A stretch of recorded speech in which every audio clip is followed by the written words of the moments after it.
오늘 본문 에스겔 10장의 말씀은요. 계속된 하나님의 진노로 인한 심판의 말씀입니다. 먼저 10장 2절 말씀을 좀 보겠습니다. 하나님이 가는 배 옷을 입은 사람에게 말씀하여 이르시되 너는 구름 밑에 있는 바퀴 사이로 들어가 그 속에서 숯불을 두 손에 가득히 움켜가지고 성읍 위에 흩으라 하시매 그가 내 목전에서 들어가더라.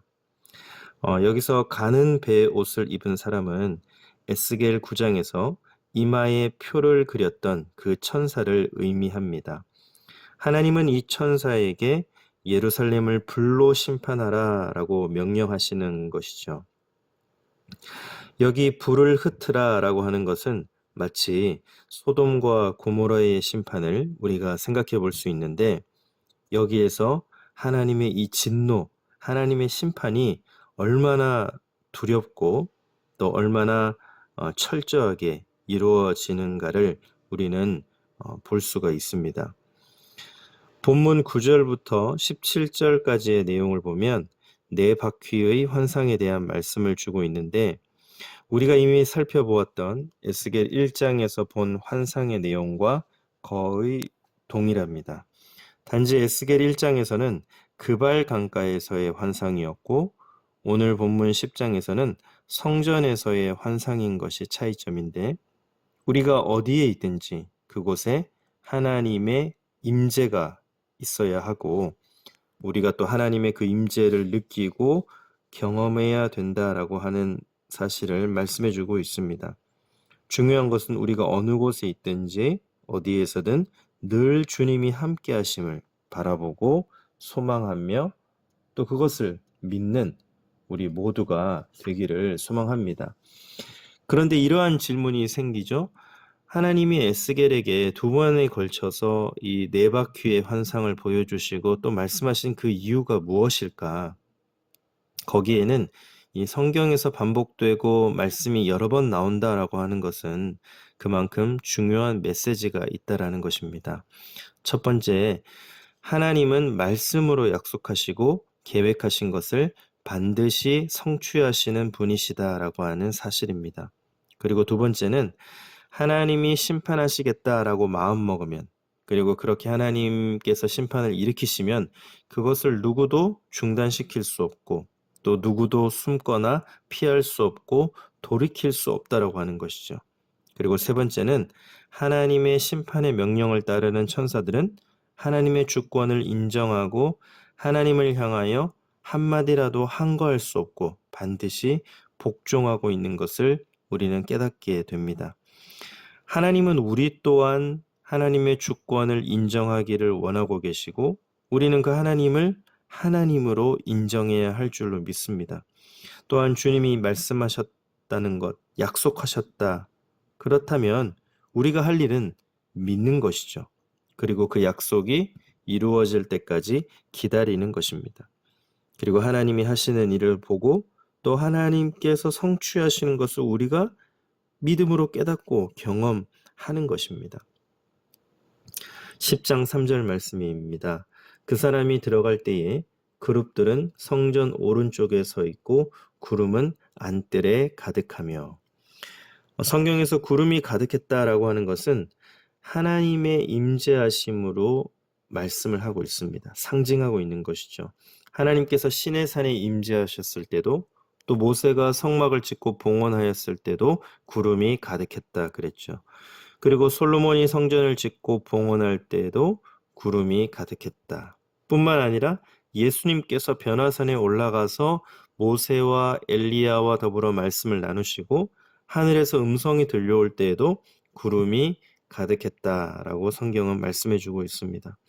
이처럼 성경에서 구름이 임했다, 구름이 가득했다라고 하는 것은 모두 거룩한 하나님의 임재하심을 상징하는 것입니다. 주님이 다시 오실 때에도 구름을 타고 오신다라고 말씀하셨는데 중요한 핵심은 주님이 약속하신 대로 임재하신다. 다시 오시니까 재림하신다라고 하는 것입니다. 그렇기 때문에 우리는 그 하나님의 임재와 또 재림 가운데 주님을 경외하는 우리 믿음의 자세와 주님을 맞이할 수 있는 그런 준비하며 기다리며 소망하며 고대하는 우리가 되어야 할 줄로 믿습니다. 그런데 오늘 말씀해 보니까 하나님의 영광, 하나님의 임재가 있어야 할 성전에 하나님이 계시지 않고 떠나시는 장면이 나옵니다. 그 이유는 무엇이냐면 하나님을 예배하고 또 거룩한 하나님의 임재가 있어야 할 곳에 우상이 대신했기 때문이죠. 영적 지도자들부터 백성들에 이르기까지 죄가 가득했기 때문이었습니다.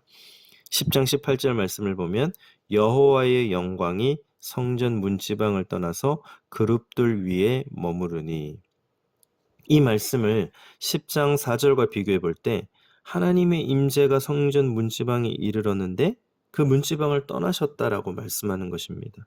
이것은 성소가 더 이상 성소가 아닌 것이고 성전이 더 이상의 성전이 아니라 그냥 건물에 불과하게 된 것입니다.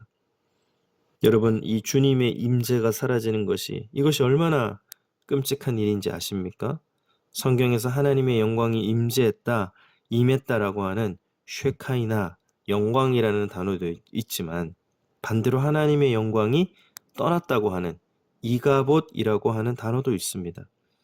엘리 제사장이 98세에 이스라엘이 블레셋과의 전쟁 가운데 있었는데 이스라엘 백성들이 하나님의 언약궤를 가져와서 앞장 세우며 여기에 하나님이 함께 하신다, 우리를 이끌어가고 계신다라며 그것을 의지하며 싸웠지만 결국 3만 명이 넘는 군사들이 죽임을 당하고 전쟁에 대패하고 말았습니다.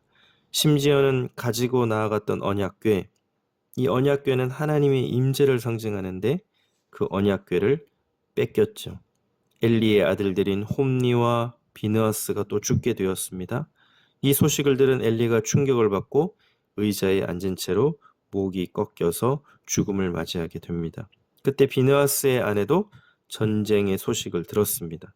그러자 하나님의 영광이 떠났다라고 하는 것을 알고 태어난 아기의 이름을 이가봇이라고 지었습니다. 바로 하나님의 영광이 떠났다라는 거죠.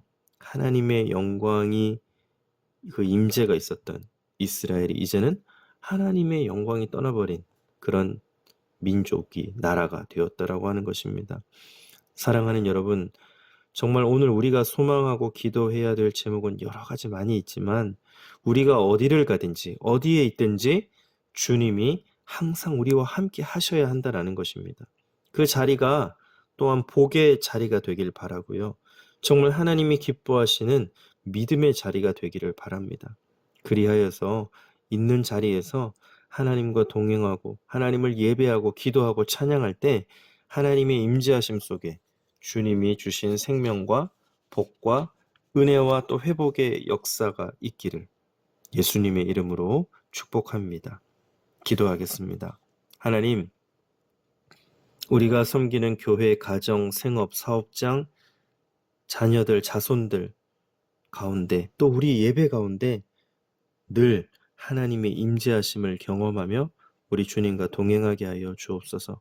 늘 주님 앞에서 우리의 죄가 어떠한지를 깨닫고 고백하고 인정하며 회개함으로 주님의 보혈을 의지하여 나아갈 때 주님께서 용서하시고 하나님께서 생명과 은혜와 복을 내려주시는 줄 믿사오니 우리 가운데 늘 함께 하시고 인도하여 주옵소서. 오늘 하루 살아갈 때 죽어가는 영혼들을 불쌍히 여기며 내가 만나는 수많은 사람들 가운데서도 한 영혼에게라도 하나님의 복음의 말씀, 사랑의 은혜를 전할 수 있는 하루가 되게 하여 주시고 우리 인생 무엇보다도 이 땅에 육신, 안목, 정욕의 자랑과 이생의 자랑을 위하여 살아가는 인생이 아니라 또 이 육신과 이 땅의 허무한 것들을 바라보는 인생이 아니라 저 하늘의 영혼의 때를 위하여 하늘의 보화를 쌓고 천국의 소망을 가지고 오늘 하루 우리의 삶 속에 무엇보다도 하나님과 동행하며 기쁨과 감사와 은혜로 하루를 풍성하게 영혼의 풍성함으로 살아가는 우리 인생들이 될 수 있도록 하나님 인도하여 주옵소서. 이 모든 말씀 예수님의 이름으로 기도드립니다. 아멘.